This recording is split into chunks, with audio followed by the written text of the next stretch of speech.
आप सभी शिक्षक साथियों को मेरा नमस्कार। साथियों, अंतर जनपदीय म्यूचुअल ट्रांसफ़र की प्रक्रिया संपन्न हो चुकी है और जो है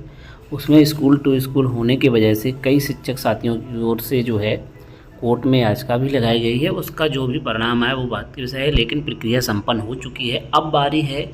उत्तर प्रदेश में समायोजन और सरप्लस शिक्षकों की। जी हाँ साथियों, समायोजन और सरप्लस की अपडेट डेली न्यूज़ में आ रही है और ऐसा लग रहा है कि यह प्रक्रिया भी बहुत ही जल्द शुरू हो सकती है, क्योंकि कई जनपदों में जो है ग्रामीण क्षेत्र और नगर क्षेत्र में शिक्षकों की संख्या गड़बड़ है और ग्रामीण क्षेत्र में भी गड़बड़ है। काफ़ी समय से ग्रामीण क्षेत्र से नगर क्षेत्र में जो है शिक्षकों का ट्रांसफ़र नहीं हुआ है। यह प्रक्रिया कैसे संपन्न होगी यह भी एक बड़ा विषय है फिलहाल, लेकिन ग्रामीण क्षेत्र के स्कूलों में और शहरी क्षेत्र के स्कूलों में जो सरप्लस शिक्षक हैं उनका समायोजन हो सकता है। जी हाँ साथियों, यह प्रक्रिया संपन्न हो सकती है, क्योंकि लगातार जो है बयान भी जारी हो रहे हैं। महासचिव महोदया का भी अभी कुछ समय पहले जो है बयान आया था कि इस संबंध में शासन से अनुमति मिल चुकी है और यह प्रक्रिया भी संपन्न हो सकती है। तो साथियों, आज की इस वीडियो में हम बात करने वाले हैं 2022-23 में समायोजन और सरप्लस शिक्षक का जो आदेश आया था उसको इस वीडियो में देखने वाले हैं। यह प्रक्रिया किस प्रकार से संपन्न होनी थी, यानी कि जो आदेश आया था उसमें जो है कौन कौन सी प्रमुख पॉइंट्स दिए हुए थे, जो कि हो सकता है कि आने वाले जो भी समायोजन सरप्लस का आदेश है फिर से, जो कि नए सिरे से ही अब आदेश आएगा, क्योंकि यह वाला आदेश में जो है कोई भी प्रक्रिया शुरू नहीं हो पाई थी और सिर्फ आदेश आया था, उसमें कोई भी क्रियान्वयन नहीं हो सका था। या तो उसी आदेश के आधार पर ही यह प्रक्रिया संपन्न हो सकती है या फिर नए सिरे से भी आदेश आ सकता है। फिलहाल हम उस आदेश को देखते हैं, क्योंकि वो भी आदेश काफ़ी अच्छा था और उम्मीद है कि हो सकता है कि वही आदेश जो है इस बार भी लागू हो, क्योंकि 22-23 की प्रक्रिया शुरू नहीं हो पाई थी। तो चलिए साथियों, देखते हैं उस महत्वपूर्ण आदेश को जो कि 2022-23 में जारी किया गया था और उसमें प्रक्रिया को किस प्रकार से संपन्न किया जाना था। तो आज की इस वीडियो में हम उसी पर बात करने वाले हैं। यहाँ पर आप उस आदेश को देख सकते हैं। आदेश की आदेश संख्या ये है और साथ ही प्रेषक में दीपक कुमार, प्रमुख सचिव उत्तर प्रदेश शासन की ओर से यह पत्र जो है महाशय स्कूल शिक्षा उत्तर प्रदेश को लिखा गया था और इसकी डेट आप देखें तो 27 जुलाई 2022 को ये आदेश जारी किया गया था। सब्जेक्ट है, इसका विषय है कि उत्तर प्रदेश विद्या परिषद के नियंत्रणाधीन संचालित प्राथमिक एवं उच्च प्राथमिक विद्यालयों में कार्यरत शिक्षकों का शैक्षणिक सत्र 22-23 हेतु अंतर जनपदीय स्थानांतरण और समायोजन के संबंध में। आगे देखिए, महोदय उपयुक्त विषय अपने पत्रांक दिनांक 25/6/22 की कृपया संदर्भ ग्रहण करना कष्ट करें, जिसके द्वारा उत्तर प्रदेश विद्या परिषद के नियंत्रणाधीन संचालित प्राथमिक एवं उच्च प्राथमिक विद्यालयों में कार्यरत शिक्षकों का शैक्षिक सत्र 22-23 हेतु अंतर जनपदीय स्थानांतरण समायोजन संबंधी प्रस्ताव उपलब्ध कराया गया है। इस संबंध में मुझे कहने का निर्देश हुआ है, सम्यक विचार उपरांत शैक्षिक सत्र 22-23 हेतु अंतर जनपदीय स्थानांतरण समायोजन के संबंध निम्नलिखित नीति निर्धारित किया। तो जो नीति निर्धारित की गई थी उसको आप देख लें। हो सकता है कि यही नीति जो है आने वाले स्थानांतरण और समायोजन में हो सके, अंतर जनपदीय स्थानांतरण में हो सके। पहला पॉइंट कि अंतर जनपदीय स्थानांतरण समायोजन राष्ट्रीय सूचना विज्ञान के लखनऊ द्वारा विकसित सॉफ्टवेयर के माध्यम से ऑनलाइन की जाएगी, यानी कि जो प्रक्रिया रहेगी वो ऑनलाइन रहेगी, आने वाले में भी ऑनलाइन रहेगी। साथ ही इसके लिए जो कमेटी रहेगी वो इस प्रकार से रहेगी: जिलाधिकारी, जिला मजिस्ट्रेट, अध्यक्ष, मुख्य विकास अधिकारी, उपाध्यक्ष, प्राचार्य, जिला शिक्षा संस्थान सदस्य, वित्त लेखाधिकारी, बेस शिक्षा सदस्य और जिला विशिष्ट अधिकारी सदस्य सचिव। तीसरा बिंदु है स्थानांतरण कार्रवाई ग्रामीण सेवा संवर्ग से ग्रामीण संवर्ग सेवा एवं नगर सेवा संवर्ग से नगर सेवा संवर्ग में की जाएगी। वहीं निःशुल्क एवं अनिवार्य बाल शिक्षक अधिकार अधिनियम 2009 के मानकों के आधार पर अधिक अध्यापक संख्या वाले विद्यालय सरप्लस, देखिए 2009 के मानक आरटी की बात हो रही है यहाँ, एवं अध्यापक की आवश्यकता वाले डीपीसेट मानव संसाधन पोर्टल दिनांक 30 अप्रैल 2022 को उपलब्ध छात्र संख्या आधार पर चिन्हित किया। तो यहाँ पर देखिए, जो भी प्रक्रिया रहेगी उसमें एक कट ऑफ डेट रहेगी, यानी कि जिस कट ऑफ डेट के आधार पर अगर कहीं कोई विद्यालय वहाँ वो सरप्लस घोषित होता है, ठीक है, और कोई विद्यालय जो डिफिसिट होता है उसमें एक डेट रहेगी कि इस डेट के आधार पर ही हम जो है यह प्रक्रिया अपनाएंगे, ठीक है। तो अध्यापक की आवश्यकता से वाले विद्यालय का चिन्हांकन शिक्षक विहीन एकल शिक्षक एवं ऐसे विद्यालय जहां 2 से अधिक शिक्षक कार्यरत हैं परंतु निःशुल्क अनिवार्य बाल शिक्षा अधिकार अधिनियम के मानकों के अनुसार रिक्तियां हैं। देखिए किस प्रकार से है। पहला पॉइंट है अध्यापक की आवश्यकता विद्यालय का चिन्हांकन शिक्षक विहीन। पहले ऐसा विद्यालय देखा जाएगा जो शिक्षक विहीन हो, फिर इसके बाद एकल शिक्षक देखा जाएगा एवं ऐसे विद्यालय जहां 2 से अधिक शिक्षक कार्यरत हैं परंतु निःशुल्क एवं अनिवार्य बाल शिक्षा का अधिकार अधिनियम के मानकों के अनुसार रिक्तियाँ, यानी कि 2 से अधिक शिक्षक तो हैं लेकिन जो है मानक पूरा नहीं है। ठीक है, तो शिक्षक विहीन शिक्षक जो बंदी है, एकल शिक्षक, यहाँ पर 2 शिक्षक नहीं है, सिर्फ एक ही शिक्षक है। अब इसमें एक बात आती है कि शिक्षा मित्र अनुदेश को शामिल किया, क्योंकि अभी तक इस पर कोई भी स्पष्टीकरण जारी नहीं किया गया, ना ही स्पष्ट ये है कि उसमें शामिल किया जाएगा या नहीं किया जाएगा। मेरे अनुसार उसमें जो है शिक्षा मित्र अनुदेशकों को शामिल बिल्कुल नहीं किया जाएगा, क्योंकि परमानेंट शिक्षकों को ही इसमें शामिल किया गया है। और पहले जो देखा जाएगा वो रहेगा शिक्षक विहीन विद्यालय, इसके बाद एकल शिक्षक और ऐसे विद्यालय जहां 2 से अधिक शिक्षक कार्यरत हैं परंतु आरटीई का मानक का पालन नहीं हो रहा है। 5वां बिंदु कि निःशुल्क एवं अनिवार्य बाल शिक्षक अधिनियम 2009 के मानकों के आधार पर अधिक अध्यापक वाले विद्यालय सरप्लस, जिसमें अधिक अध्यापक में मानक से अधिक सहायक अध्यापक प्रधान अध्यापक चिन्हित किए जाएंगे। ठीक है, मानक से अधिक अगर सहायक अध्यापक हैं या प्रधान अध्यापक की पोस्ट हो रही है तो उसको जो है चिन्हित किया जाएगा। 6वां बिंदु आवश्यकता से अधिक अध्यापक वाले विद्यालय सरप्लस में चिन्हित निःशुल्क अनिवार्य बाल शिक्षक अधिकार अधिनियम के मानक से अधिक सहायक अध्यापक एवं प्रधान को समकक्ष पद पर अध्यापक की आवश्यकता वाले विद्यालय में स्थानांतरित समायोजित किया जाए, यानी कि सेम पोस्ट के अकॉर्डिंग ही विद्यालयों में पदस्थापित किया जाएगा। अगर कोई शिक्षक सरप्लस है या हेड टीचर जो है सरप्लस है, उनको मानक के अनुसार जहाँ पर शिक्षकों की आवश्यकता है, चाहे वो सहायक अध्यापक की आवश्यकता हो या हेड टीचर की, यानी कि प्रधान अध्यापक की प्रॉपर पोस्ट वाली बात यहाँ पर हो रही, इंचार्ज की नहीं। इंचार्ज की कोई पोस्ट नहीं होती है, वो सिर्फ एक सहायक अध्यापक ही होते हैं, उनको एक एक्स्ट्रा वर्क दिया जाता है। ठीक है, तो यहाँ पर जो है सहायक अध्यापक और प्रधान अध्यापक की जिस विद्यालय में आवश्यकता होगी, यानी कि जो डिफिशिएंट विद्यालय होगा जहाँ पर शिक्षकों का समायोजन होना है, उस विद्यालय में जो है समान पोस्ट के अनुसार ही जो है वहाँ पर उनको रखा जाएगा। 7वां बिंदु अंतर जनपदीय स्थानांतरण समायोजन प्रक्रिया अधिक अध्यापक वाले विद्यालय सरप्लस से अधिक आवश्यकता वाले विद्यालय में किया जाएगा, वो क्लियर है। 8वां किसी भी आवश्यकता वाले विद्यालय से जहाँ पर देखिए शिक्षकों की कमी है, उस विद्यालय से अध्यापक या अध्यापिका प्रधान अध्यापक स्थानांतरण समायोजन नहीं किया जाए। तो ऐसा बिल्कुल नहीं किया जाएगा कि जहाँ पर शिक्षकों की आवश्यकता है और वहाँ से किसी शिक्षक का जो है इस ट्रांसफ़र कर दिया जाए, तो ऐसा बिल्कुल भी नहीं होगा। ठीक है, 9वां बिंदु आवश्यकता से अधिक अध्यापक वाले विद्यालय, यानी कि सरप्लस वाला विद्यालय में मानक से अधिक अध्यापक अध्यापिका एवं प्रधानाध्यापक एवं अध्यापक की आवश्यकता वाले विद्यालय चिन्हित कर निर्धारित वेबसाइट पर प्रदर्शित किया। देखिए यहाँ पर जो है वेबसाइट पर सब कुछ बताया जाएगा। आवश्यकता से अधिक अध्यापक वाले विद्यालय में मानक से अधिक जो भी अध्यापक या अध्यापिका या प्रधानाध्यापक हैं उनको जो है अध्यापक की आवश्यकता वाले विद्यालय चिन्हित कर निर्धारित वेबसाइट पर, यानी कि जिस विद्यालय में शिक्षकों की आवश्यकता है, ठीक है, वो विद्यालय दिखाए जाएंगे कि उसमें जो है कितने अध्यापक की आवश्यकता है, प्रधान अध्यापक की आवश्यकता है, ठीक है, सहायक अध्यापक और प्रधान अध्यापक की आवश्यकता है, वो विद्यालय भी पोर्टल पर दिखाए जाएंगे। साथ ही जिस विद्यालय से शिक्षकों को और प्रधान अध्यापकों को जाना है, यानी कि उनका विद्यालय सरप्लस में आ रहा है, उनको भी वेबसाइट पर प्रदर्शित किया जाएगा। ऐसा जो है आदेश में बताया गया था।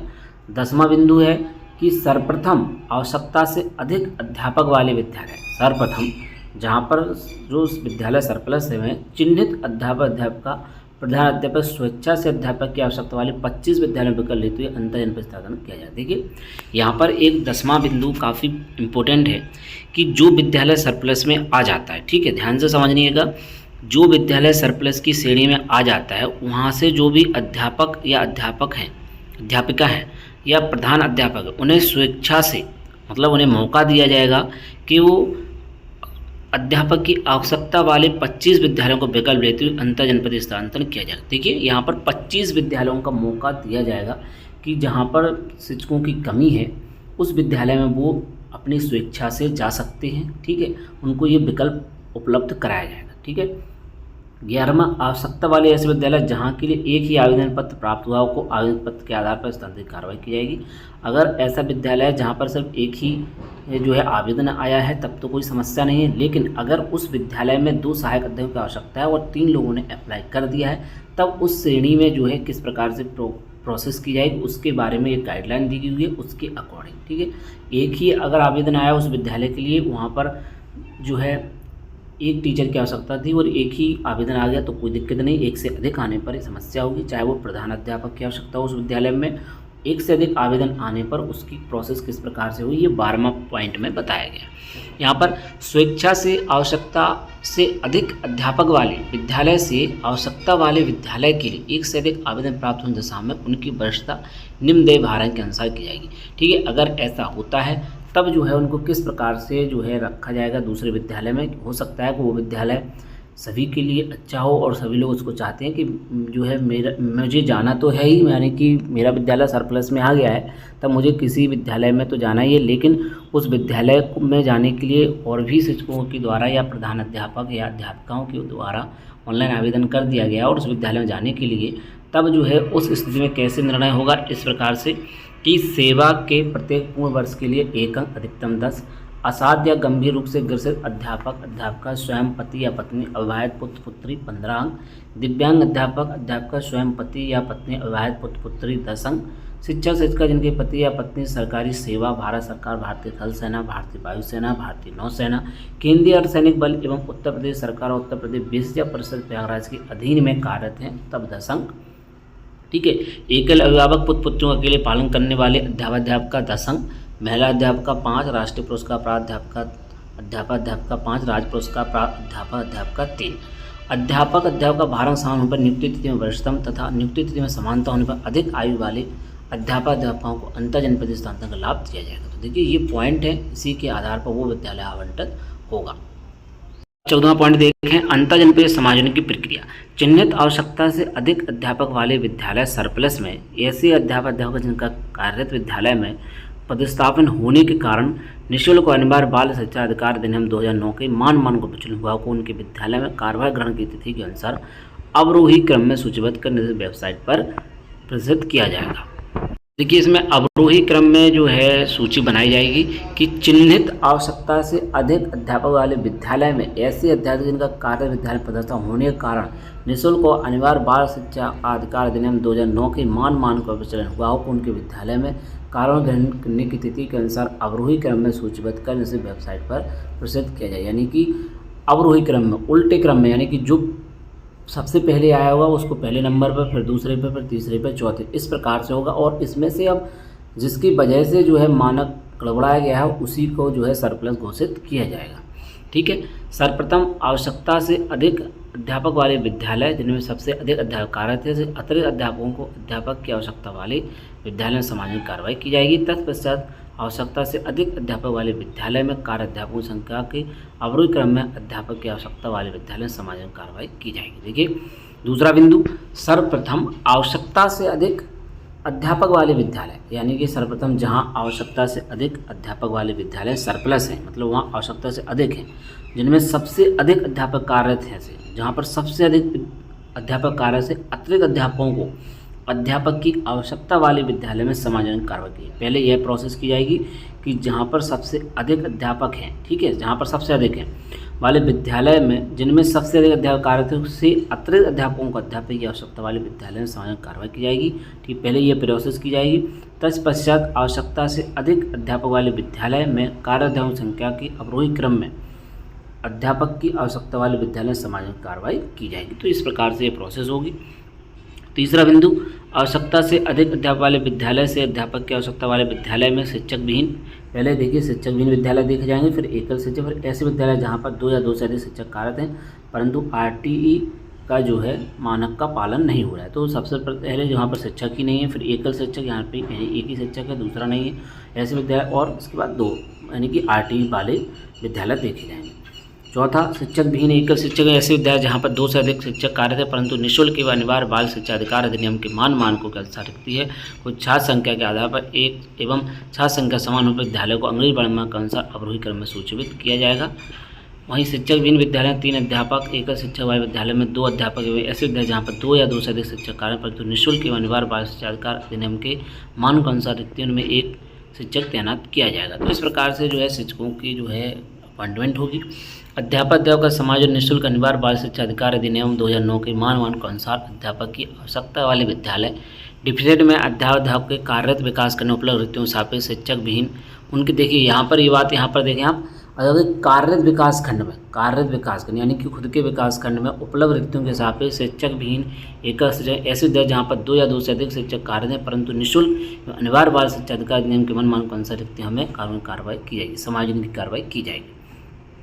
7वां बिंदु, अध्यापक के कार्य विकास खंड रिक्ति उपलब्ध हो। देखिए यहाँ पर 7वां बिंदु, अगर उस विकास खंड में रिक्ति उपलब्ध नहीं है होने की दशा में ऐसे अध्यापक जिनका समान अध्यापक की आवश्यकता वाले विद्यालय में नहीं हो सका है को अन्य विकास खंड रिक्ति उपलब्ध दशा में शिक्षक विहीन एकल शिक्षक ऐसे विद्यालय जहाँ पर 2 या 2 से अधिक शिक्षक कार्यरत है परंतु निःशुल्क अनिवार्य बाल शिक्षा अधिकार अधिनियम के मानकों अनुसार रिक्ति में है, समायोजन कार्रवाई की जाएगी। ये अगर आपके ब्लॉक में नहीं बचती है पोस्ट तो आपको दूसरे ब्लॉक का जो है समायोजन में मौका दिया जाएगा। अगर आपके ब्लॉक में पद खाली नहीं रहता है, डिफिसिट विद्यालय है वहाँ पर लेकिन आपके लिए यहाँ पर पद नहीं बचता है, डिफिसिट विद्यालय नहीं रह जाता है तब, ठीक है, आवश्यकता से अधिक अध्यापक वाले विद्यालय में चिन्हित शिक्षक को उनकी वरिष्ठता के आधार पर अवरोही क्रम में सूचीबद्ध किया जाएगा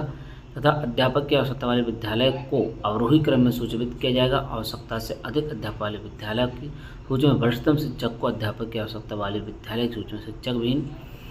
एकल शिक्षक ऐसे अनिवार्य जहाँ पर 2 या 2 से अधिक शिक्षक कार्यरत है परंतु निःशुल्क अनिवार्य बाल शिक्षा अधिकार निर्माण को शर्तों में समायोजित किया जाएगा। 9वां बिंदु, आवश्यकता से अधिक अध्यापक वाले विद्यालय में चिन्हित अतिरिक्त अध्यापकों में दिव्यांग, असाध्य या गंभीर रोग से ग्रसित अध्यापक स्वयं एवं एकल अभिभावक पुत्र पुत्रियों के लिए पालन करने वाले अध्यापका को छोड़ते हुए वरिष्ठता के आधार पर समायोजन कार्रवाई की जाएगी। अध्यापक जिनकी सेवा ऑनलाइन आवेदन करने की अंतिम तिथि को 2 वर्ष से कम अवशेष होंगे उन्हें भी समान प्रक्रिया से पृथक रखा जाएगा परंतु ऑनलाइन पोर्टल पर स्वेच्छाजन के द्वारा ऑनलाइन आवेदन किया जा सकता है। अंतर जनपदीय स्थानांतरण समायोजन प्रक्रिया संबंध 10 कार्य दिवसों में NIS के माध्यम से पोर्टल खोला जाएगा। उत्तर प्रदेश विषय परिषद के नियंत्रणाधीन संचालित प्राथमिक उच्च प्राथमिक विद्यालयों में शैक्षिक सत्र 22-23 के लिए अंतर जनपदीय स्थानांतरण समायोजन कार्रवाई निर्धारित प्रक्रिया अनुसार पारदर्शी रूप से सुनिश्चित की जाएगी। लेकिन ये प्रक्रिया संपन्न नहीं हो पाई है और ये आदेश जो है काफ़ी महत्वपूर्ण हो जाता है। अगर इसके अनुसार प्रक्रिया संपन्न हो सकती है तो आपने इस वीडियो को माध्यम से जो है समझ लिया होगा कि किस प्रकार से प्रक्रिया होने वाली है। साथ ही अगर आपकी कोई डाउट है तो आप कमेंट करें, वहाँ पर भी उनको जवाब देने का प्रयास किया जाएगा। अब देखना होगा कि जो है 2024-25 के लिए कब इसका आदेश जारी किया जाता है, क्या इसमें कुछ बदलाव किए जाते हैं, क्या कुछ होने वाला है। फिलहाल पुराने आदेश को देकर आप एक जो है एजम्पशन कर सकते हैं, संभावनाओं को देख सकते हैं कि किस प्रकार से प्रक्रिया शायद संपन्न हो सकती हैं। जो आदेश जारी किया गया था इसमें कुछ चीज़ों में काफ़ी डाउट भी रहा है। फिलहाल जो है नए आदेश का इंतज़ार रहेगा कि जो है किस प्रकार से ये प्रक्रिया संपन्न हो पाएगी। फिलहाल 2022-23 में जो आदेश जारी किया गया था आप सभी के बीच शेयर किया गया है। इसका एक वीडियो पहले से ही चैनल पर है, साथ ही साथ आप इस वीडियो को देख करके भी जो है अपने अनुभव साझा जरूर करें। तो साथियों मिलते हैं किसी नेक्स्ट वीडियो में और नए अपडेट के साथ, नई जानकारी के साथ। जय।